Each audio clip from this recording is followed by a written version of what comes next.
जब उसने तुम्हारी तस्कीन के लिए अपनी तरफ से तुम्हें नींद की चादर उड़ा दी और तुम पर आसमान से पानी बरसा दिया ताकि तुमको उससे नहलाकर पाक कर दे और शैतानी नजासत को तुमसे दूर कर दे,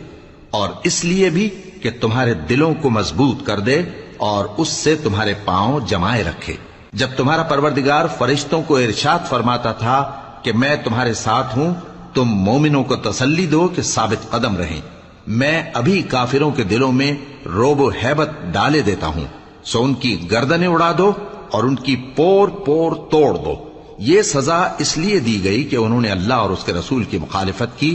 और जो शख्स अल्लाह और उसके रसूल की मुखालफत करता है तो अल्लाह भी सख्त अजाब देने वाला है। ये मजा तो यहां चखो और ये समझ लो कि काफिरों के लिए आखिरत में दोज़ख का अजाब भी तैयार है। ए अहले ईमान, जब मैदान जंग में कुफ्फार से तुम्हारा मुकाबला हो